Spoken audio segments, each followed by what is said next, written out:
Greetings and salutations. Welcome to Wellness Through Reading. I am your host, Tanisha. I like to consider myself your BFF of literature to offer you tips on how to keep reading a daily habit as a form of self-care. Before we begin, stop what you're doing.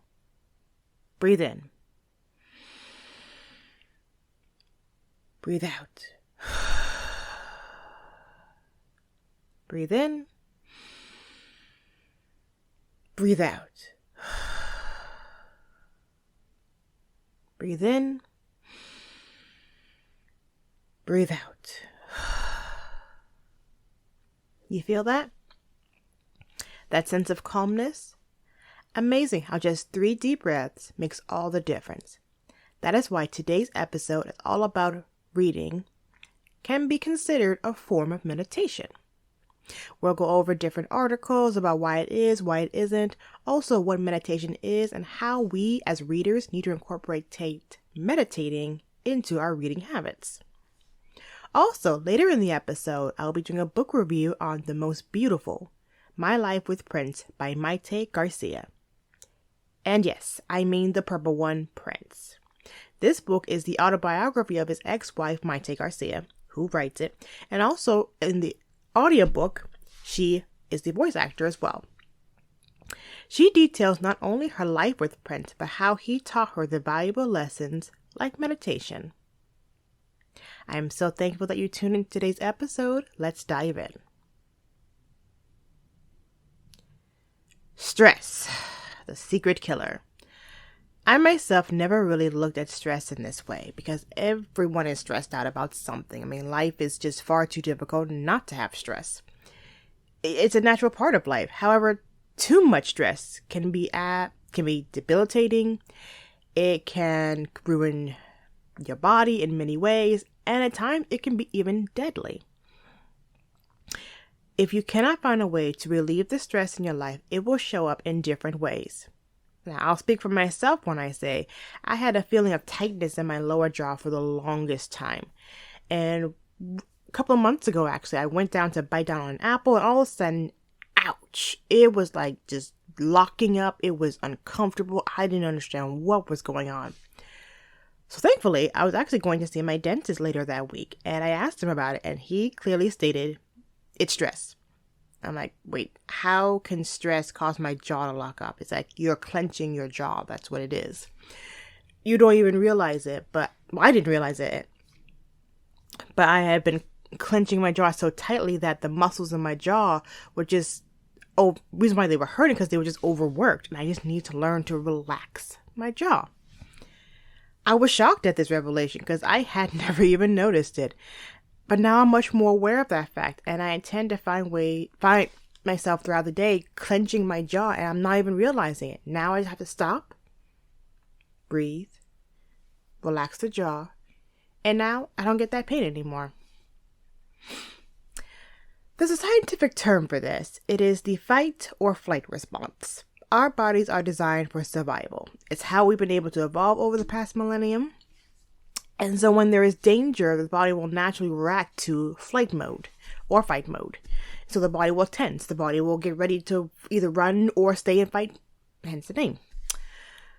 But while your mind realizes, okay, danger is past, let's move on, the body is still in that state of fight or flight.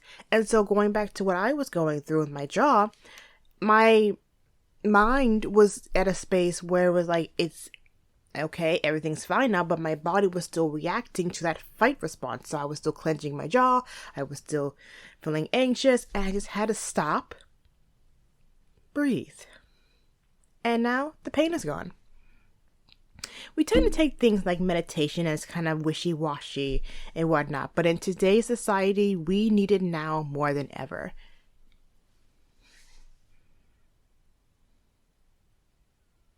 And that's where meditation comes in. Now, the Webster Dictionary defines meditation as to engage in mental exercise such as concentration on one's breathing or repetition of a mantra.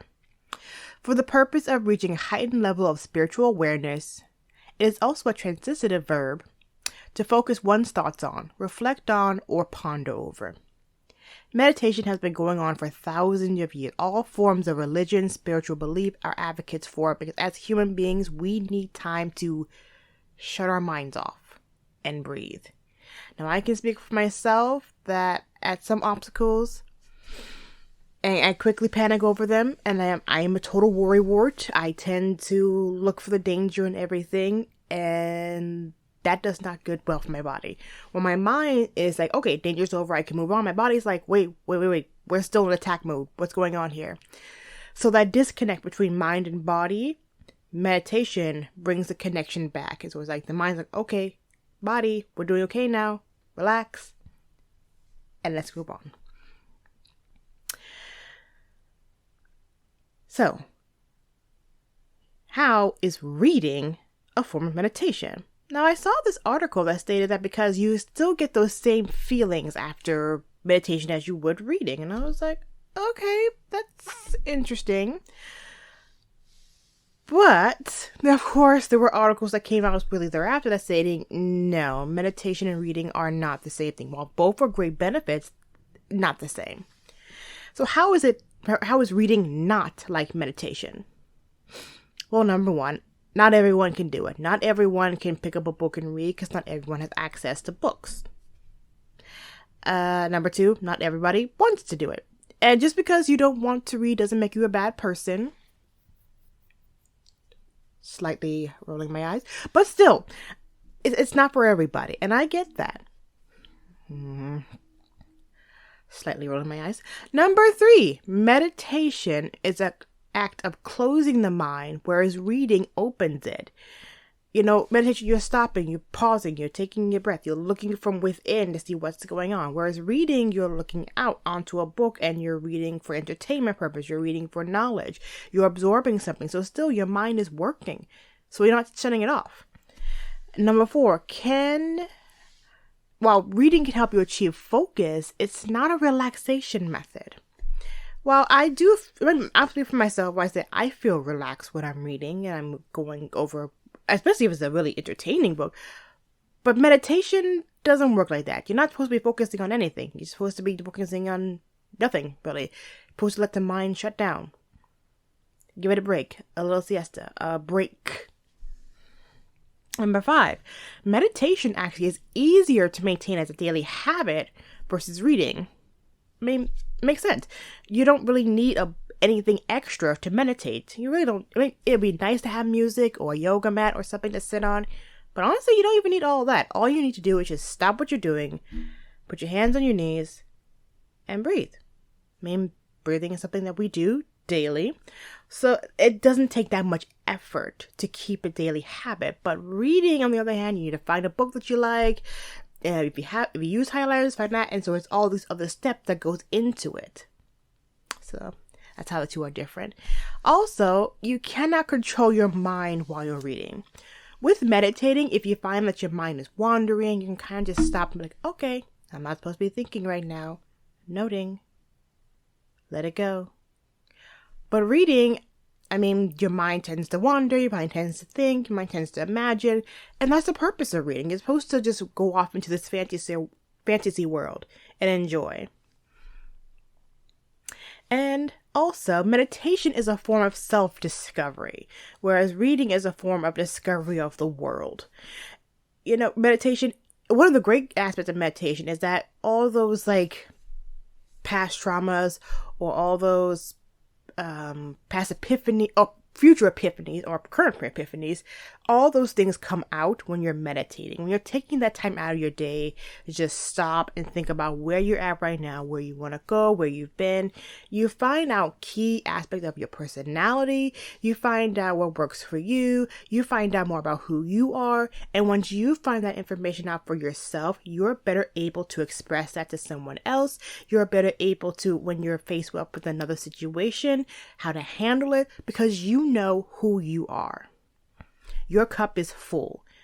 Whereas in reading, you're reading to understand someone else's point of view. You're reading to understand the author's point of view, the character's point of view, the setting in which they're living in. I mean, let's be clear. Meditation, reading, both of these are wonderful. but they're not the same. And that's my opinion on it. I mean, while I thought that was an interesting statement that, reading can be considered meditation, it's not. No, it is not. Meditation and reading are not the same thing. I would not put reading on the same level, but I need you to focus when reading, because I want to know why am I reading this? What's the point of this? What's the characters going on? But I will say, though, meditation reading should be added together. This is what I say. After you read, meditate. Or when you meditate, read. The two should go hand in hand. It should not be one is better than the other. Because both are needed. And both are great for wellness. So yeah, I would recommend both. I typically read first, then meditate. So that way I'm able to kind of stew in on, okay, what did I just read? How did it make me feel? How can I apply this to my life? How can I not apply this to my life if it wasn't a toxic situation? And then we go from there. So the order of operation for me is reading. Oh, we got to add journaling in there as well. Then we meditate. Also, here on the channel, if you are also on the YouTube channel, you might have noticed I uploaded some videos called Read With Me or Journal With Me.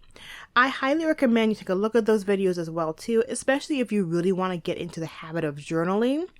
That way, sometimes it's comforting to journal with someone. I know it sounds weird, but when you do it with people, you tend to keep it a daily habit. So go ahead, have a watch that. Grab your journal and journal with me. So I do recommend reading, obviously. So even though reading is not a form of meditation, you can achieve what I like to call mindful reading. Let me explain. So ways to keep mindful while you read. Mindful. Essentially, what is it that I'm reading? How can I apply it to my daily life? And why am I reading this again? Essentially, you're considering how you're reading. Pay attention to your breath. Pay attention to your eye movement. Reading with intention. It's not just reading just to, reading for fun. If that's your intention, reading to gain knowledge, reading for fun, reading for enjoyment, whatever it is, but just be mindful of why this is impacting you. And if it's impacting you positively, then keep going. If it's impacting you negatively, okay, what is it about what I'm reading that's bothering me so much? And then grab your reading journal. Y'all have a reading journal, right? Write that down. Okay, that is why reading and meditation, great habits that we all need to keep, really, but they're not the same. So, before we move on to the book review of the day, a quick word from our sponsor. All right, this is specifically for the ladies of the podcast. Hey, ladies, it's that time of the month. Aunt Flo is in town. Y'all know what I mean. All the euphemisms that we use to say that your period is on its way. I am a woman who used to suffer from extremely painful periods that kept me up at night, kept me in bed all day, unable to go to work. That was until I found some Mayte supplements. Our bodies fluctuate from day to day, week to week, month to month, and year to year. So we need natural supplements that can help support these natural hormones.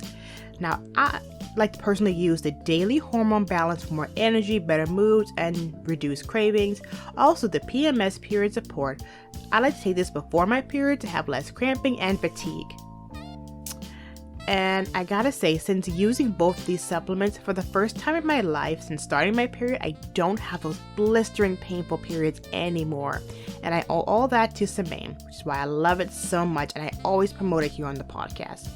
So, ladies, for your first bottle, go head on over to Mayte Health, that's spelled SEMAINE health.com.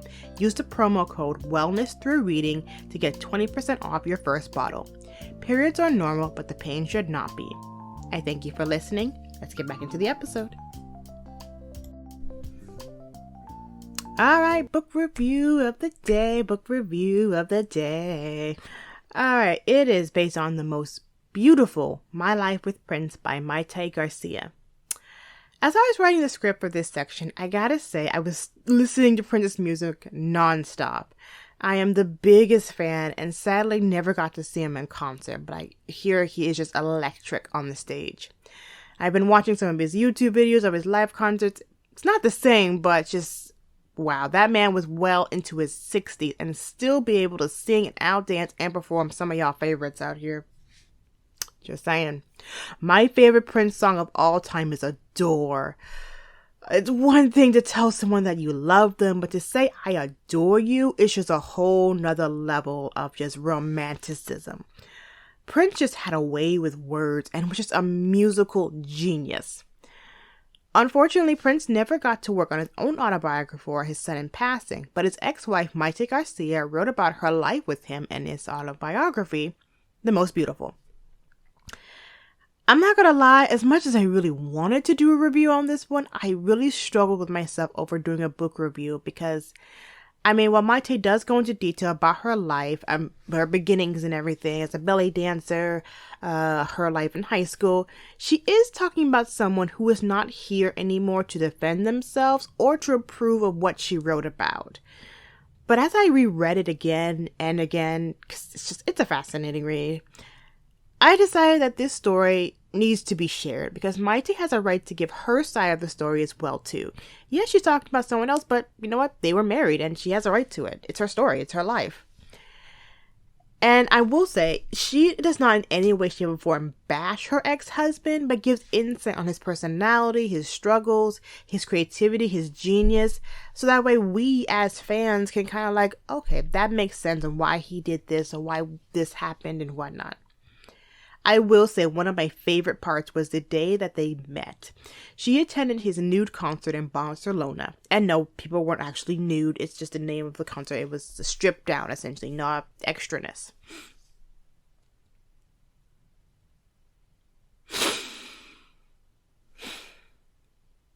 And then the band began to play Thieves in the Temple. Her mother and father were standing behind her at the concert because they were up at the front. And they were telling her, you should start dancing, you start doing your belly dancing because it'll get him to notice you.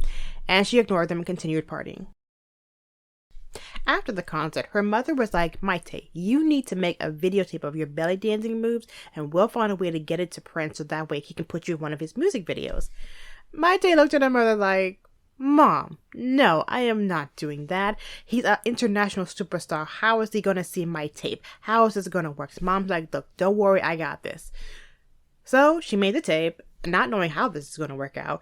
But eventually they did go to another one of his concerts where they ran into them, where they kind of muscled their way backstage. And there was this one point, the mother had the tape of the belly dancing on a CD, and Prince and his body team, whenever came walking past, and she beeline straight to Prince, but of course the bodyguard stopped her and everyone was watching and Mayte was like, why did you do that? So embarrassing. But that was kind of their first interaction. So actually another bodyguard comes over and they hand him the tape. He goes and gives it to Prince and Prince actually watches it and then sends that same guy back out. It's like, Prince would like to meet you, Mayte. He'd like to see you. He's like, what? Now, can you imagine the look on your face? Mind you, she's only 16 years old this time. I'll say that again. Yes, Mayte Garcia was only 16 years old when she met Prince. But at this point, she didn't realize that this was going to be her future husband. She was just like, 16-year-old fan looking up to her idol. So they were like, Mom, can I go back? She's like, of course, go. So she goes backstage to meet Prince and they meet. And from what Mayte said, it was a meeting of minds. It was a kind of just high moment when it's like, wow, I've met the love of my life. Which, I'll leave you to give your thoughts on that. But so they talk for a little bit. And yeah, that is how she first met Prince. And all throughout, her storytelling, she includes all the handwritten letters that he sent her. And it's just super cute to read them. It's very much a schoolboy talking about his crush and whatnot. And I love how when he uses the letter I, the pronoun, he actually uses a physical I and some typical Prince. But also, Prince was a very big advocate for meditation. He would encourage Mayte to meditate to increase her creativity. And that's a practice that she continues onwards to this very day. She states in the book. As always with my book reviews, I don't like to give everything away because I do want you to go get it for yourself. Get it in the paperback, hardback, audiobook, however you listen to your books. Just get to it and go to it and read to it. I'll also link it in the description as well for Amazon for you to go get it as well too. It's a fantastic read. I give it 5 stars. I know you always hear me say that I give everything 5 stars. No, I only do book reviews on books that I really feel like are 5-star reads because I want you to keep reading a daily habit. And if ever you run out, come back, listen to these episodes because I always have great book recommendations for you. And as always, I like to end each episode with a quote. And this one comes from the artist Prince. He states, "Every day I feel is a blessing from God, and I consider it a new beginning. Yeah, everything is beautiful." I thank you once again for tuning into another episode of Wellness Through Reading. I thank you so much for listening all the way to the end. You can find me on Instagram. Also, Wellness Through Reading is up on TikTok, so have a look over there as well. I'll link the descriptions below.